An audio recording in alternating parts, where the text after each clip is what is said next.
Good morning. We are getting ready to head down for some breakfast. After that, we're going to go to Chichen Itza.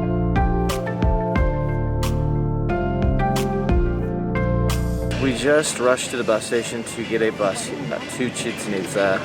We literally arrived and we were like, we need a bus. He goes, now. I was like, oh, okay, we'll go now. Like, yeah, sure. And then you read the bus time and it's 4 minutes ago. Yeah. It's like the bus is still here. It was still here. Yeah. It's another big like coach bus, but it was only $1.50 a person. Don't pay the taxi fee. Go on the ADO bus. I was gonna say, I think the taxi fee is like $50. Yes. Or something like that. But this was $3 for both of us.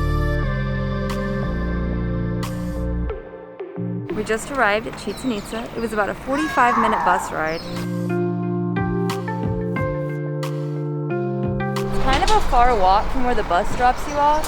Just follow the sidewalk around until you get to this really big building right here.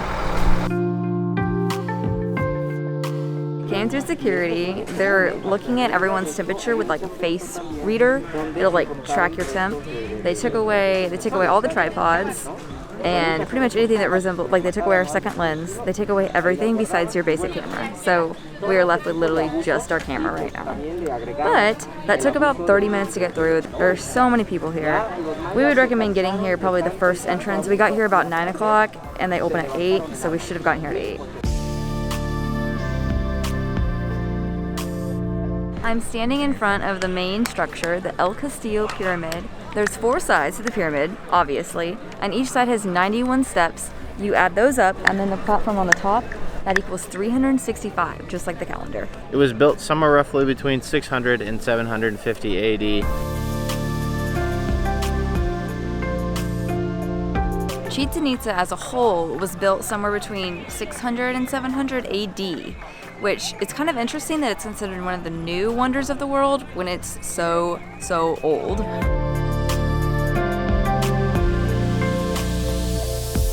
This is the biggest Mesopotamian ball court. This thing is massive. It almost looks like it would be a football field or maybe 2. And you can see there's 2 holes on either side. They're about, I'd say about 30 or 40 feet high off of the ground. Some traditional rules were actually that you had to hit the ball through the hoop with your hip. But the sign up there says they don't think that they were doing that here because of how high up the hoop is. Oh my god. Okay guys, we just found out some pretty gruesome news. The team that lost was sacrificed. So we were like reading the facts on it. I was like, oh cool, a ball court. More intense than I think we suspected. A lot of people are clapping right now because you can really hear the echoes from one end to the other. And just the acoustics in this place alone are really unique. From what I could pick up just listening to other tour guides, this little snake head right behind here is actually the primal god that they would worship to bring rain, to bring sun, to bring anything to help their agriculture. This specific little head is all over the old ruins.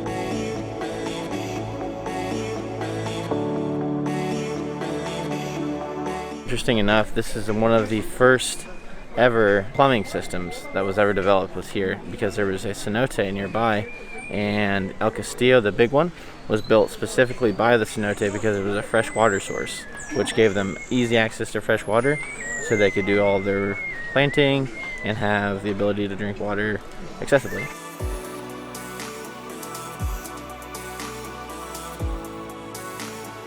Temple de los Guerreros, also known as the group of 1,000 columns. Each column depicts a warrior from the Mayan age, and there actually used to be a roof held up by all of these columns that is now gone.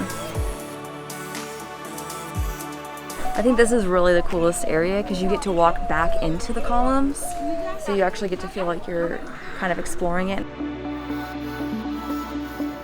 So when they took our bag, they also took our extra battery, and our camera is at 10%.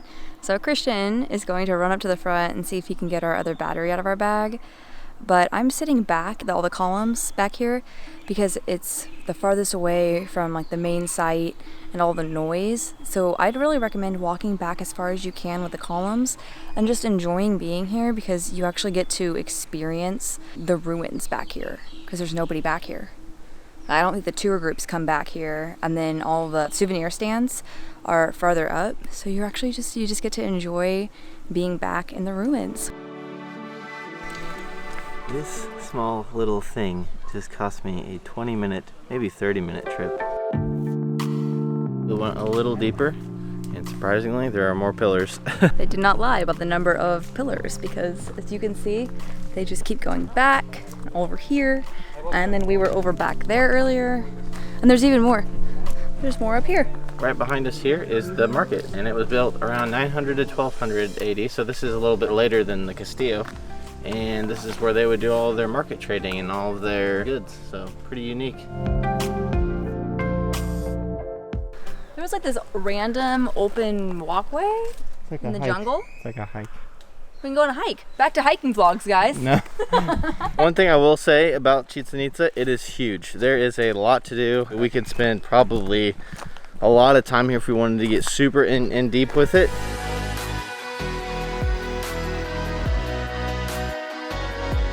I think this is probably the best side. I think it's the east side when you walk in. There's literally no one near us. Just, you know, some people selling stuff on the side, but other than that, we are the only people on the side. We've been here for like 7 minutes or so, and the tour groups don't come over here. It's just us. There's one other, like 2 other girls taking photos, but look at this angle. You actually get to see the pyramid. Yeah, the sheer size and just the magnitude of how big this thing is. And you're not being like pushed out of the way by other people trying to take photos. Like, you're actually just one of the only people over here. So you actually get to appreciate this awesome pyramid.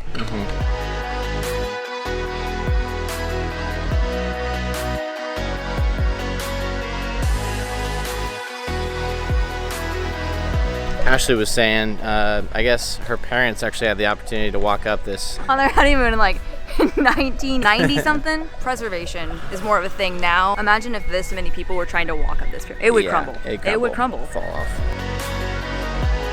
This side that we were just at, nobody here. Okay, you just turn a little bit. There's all the people. Just walk around the side a little bit and you'll get it to yourself.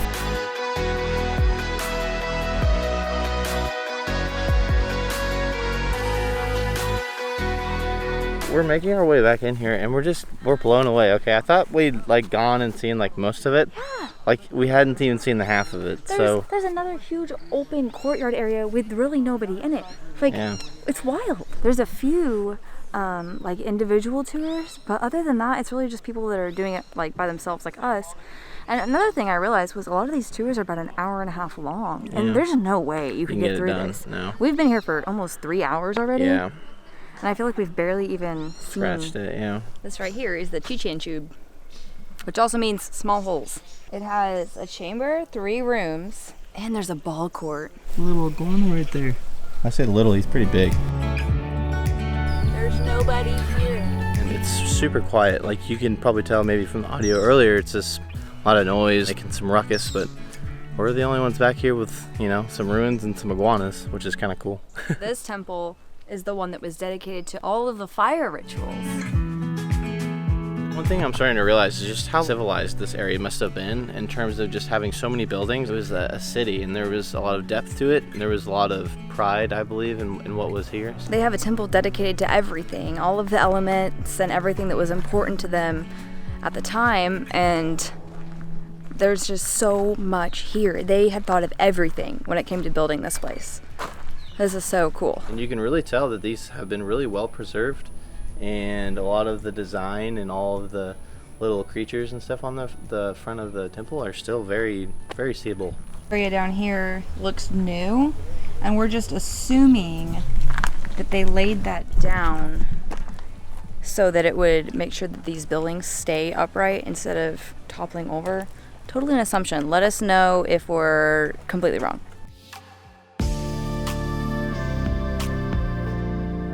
It is getting really hot, so we are headed towards Salida. Okay, we've got our backpack. We are ready to get out of Chichen Itza. It's been awesome.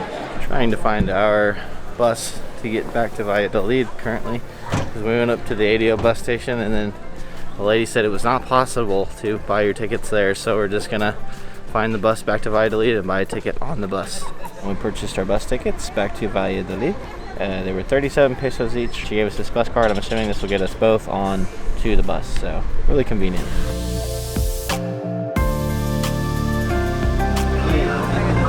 Thank you guys.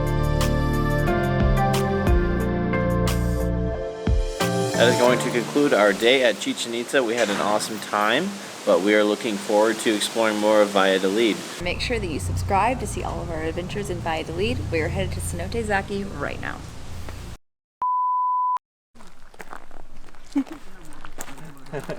Giving Ashley shots.